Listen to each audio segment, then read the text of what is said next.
Alhamdulillah wa salatu wa salamu ala rasulillah wa alihi wa sahbihi man wala. Umrah is a very basic, very easy action, very easy ibadah, worship. You just need to have intention of ihram, entering the state of the ihram, and you do not need to mention this. You do not need to say, Allahumma inni nawaitu an af'ala umrah, blah blah blah, oh Allah, my intention is to do umrah. No, you don't need this. You just need to say labbaik Allahumma umrah, which is not an intention. It's a nusuk. It's part of your umrah, part of your nusuk to say this, labbaik Allahumma umrah. And usually you will do this in a plane because most of us are coming on a plane. So when you are told that you are above the ihram zone, and if you are not 100%, you can do it even before that to be in safe side. And the ihram zone, we will pass by the ihram zone usually 20 minutes before arrival. So before that, it's from the sunnah to remember Allah by saying Subhanallah, Alhamdulillah, Allahu Akbar. It's in Sahih al-Bukhari. And then it's from the sunnah to stand up and face the Qibla, which you will be already facing the Qibla on the plane because it's going towards Saudi. Then say Labbaik Allahumma Umrah. You can add La riya'a fiha wa la sum'ah. There is no showing off in it. I'm not showing off doing this Umrah. So it's just emphasizing on the main issue in the Umrah and in the Hajj as well, which is Tawheed. This is the meaning of Labbaik Allahumma Labbaik. And this is the meaning of that Umrah and Tawheed. And that's why Jabir, when he described the Hajj of the Prophet ﷺ, then he said, وَلَبَّى بِالتَّوْحِيد. And he said the talbiyah of the Tawheed. As if he's saying, لبيك اللهم لبيك لبيك لا شريك لك لبيك إن الحمد والنعمة لك والملك لا شريك لك. It means to oneness Allah subhanahu wa ta'ala. So you start your talbiyah and then you carry on. You carry on doing talbiyah. Talbiyah is one of the best dhikr you can do while you are in the state of the ihram. You can say takbir, you can say tasbih, you can say istighfar, tahleer, whatever. But all these adhkar you can do even after you come out of them from the state of the ihram, except the talbiyah. Talbiyah should be said while you are in the state of the ihram. There are issues that you have to avoid. Inshallah, we come in details about them in another meeting, but you have to avoid perfume, you have to avoid cutting your hair, cutting or shaving your hair, you have to avoid covering your head. Ladies should avoid covering their faces by wearing niqab or wearing gloves. I will talk about those things inshallah in details in another meeting. But there are issues that you might commit it while you're in the plane. For example, in the plane they give you some perfumed tissue. Do not use them if you started your talbiyah. Do not if you entered the state of the ihram. So avoid things like this. When you arrive to Jeddah airport, just carry on talbiyah. When you go to the haram, there are two opinions. One opinion that you said that you stop making talbiyah or saying talbiyah as soon as you enter the borders of the haram. This is the opinion of Ibn Umar, and this looks closer to the truth. Wallahu a'lam.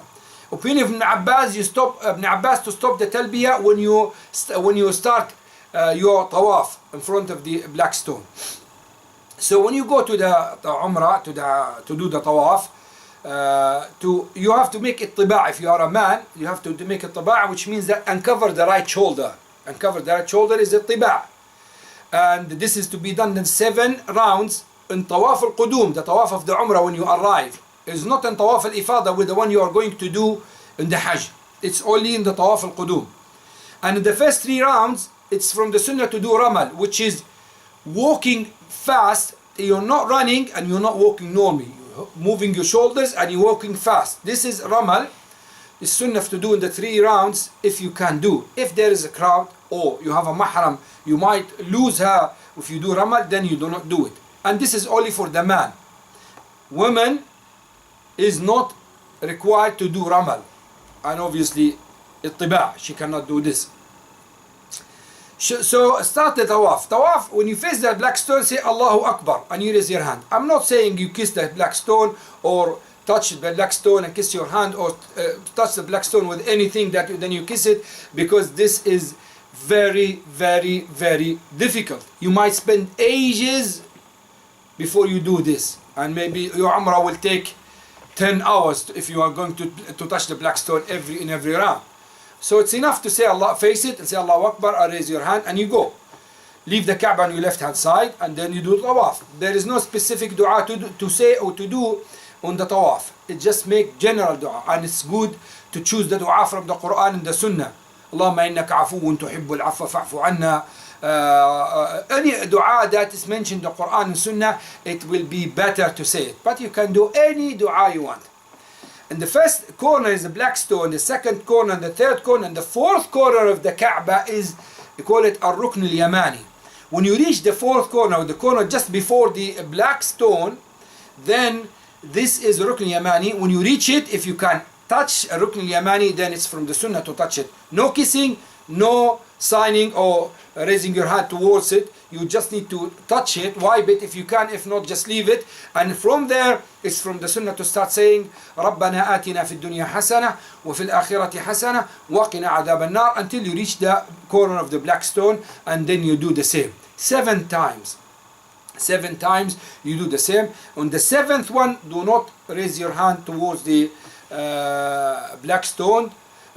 Just go behind Maqam Ibrahim, that golden place where Ibrahim ﷺ used to stand up and play and build the Kaaba. It was closer to the Kaaba, and it was pulled out away from the Kaaba by command of Umar radiallahu anhu. So it's from the Sunnah to pray 2 rak'ah behind it. Say وَاتَّخَذُوا or وَاتَّخِذُوا, 2 correct narrations of the Quran. مِن مَقَامِ إِبْرَاهِيمَ مُصَلَّى. You read it when you go there. Then you pray the 2 rak'ah. In the first rak'ah you recite Alhamdulillah Rabbil Alameen and قُلْ يَا أَيُّهَا الْكَافِرُونَ. In the second rak'ah you say Alhamdulillah Rabbil Alameen and قُلْ هُوَ اللَّهُ أَحَدٌ. If you can do it behind the Maqam Ibrahim, that is what you're supposed to do. If you can't, there is no harm. You can pray it in any place in the Haram, and it's agreed upon, it's acceptable. When you finish the 2 rak'ah, you go and drink from Zamzam. Drink as much as you can. Make dua before you drink Zamzam, as dua when drinking Zamzam, dua is acceptable. And try to look for something very high on that situation, that position. Do not just make dua, oh Allah, bless me with that nice car, or that I want to get married of that sister. Or no, all these things are good, but in that situation, in that position, try to be real slave of Allah by asking something saves you in the day of judgment. Ask the Firdaus al-A'la. Ask to be freed from the hellfire. Ask Allah to be a scholar. Ask Allah to be a sincere worshipper. Ask Allah something benefit you in the dunya and in the hereafter. When you finish drinking Zamzam, go back to the black stone, raise your hand, Allahu Akbar, and don't do anything. Just move towards As-Safa al-Marwa. Before we leave, I have to tell you, uncovering the right shoulder, it's only when you face the black stone and until you finish the 7th round of Tawaf. When you finish the 7th round of Tawaf, you have to cover the right shoulder. There is no attiba' after that. You see hundreds of Muslims doing attiba' during sa'i. This is wrong. So when you go towards the sa'i, you read Inna Safa wal Marwa min sha'airillah. Then climb the Safa, which used to be a mountain. Now it's full of marbles, so I don't see really a mountain. Then face the Kaaba, raise your hands. Look at the Kaaba, say Allahu Akbar, Allahu Akbar, Allahu Akbar. La ilaha illallah, wahdahu la sharika lah, lahul mulk, wa lahul hamd, wa huwa ala kulli shay'in qadir. La ilaha illallah wahdah, أنجز وعده ونصر عبده وهزم الأحزاب وحده. Then you make a long dua. Then you repeat this dhikr again. Then you make a long dua. Then you repeat this dhikr again. 3 times they make the dua. And the 3rd time they don't make dua. You just do the dhikr and start going towards Al-Marwa. There is no specific dua again here by the Prophet ﷺ. You can do any dua you wanted to do.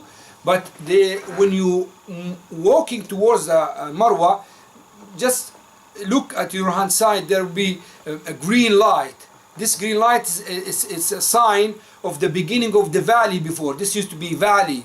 And our mother Hajar used to run when she was, you know the story of Hajar and Ismail, when she left her son there. So when she goes down to the valley, she cannot see Ismail. She start running to go up again so she can see Ismail. She was worried about her son, until she found Zamzam, etc. You know the story. So it's from the Sunnah to do the same, to run there. Although it's not a valley, but you can still run in that distance, and it's only for the men as well, not for the women, as Aisha radiallahu anha said that. So you run until you reach the second sign, which is the second green sign. It's I don't know, a distance of 100 meters or 200 meters, something like this. So then you walk and you keep making dua, and do the same in Marwa, again in Safa. 7 times. You start from the Safa, you end in the Marwa. When you end in the 7th round the Marwa, there is no dhikr there is no dua. You just need to go back to your apartment, or maybe go to the barber, cut or shave. It's if the time of the Hajj still there's a big gap between your Umrah and Hajj, then it's good to shave. If not, you just cut your hair and leave some hair for the Hajj, as it's from the Sunnah to shave in the Hajj as well.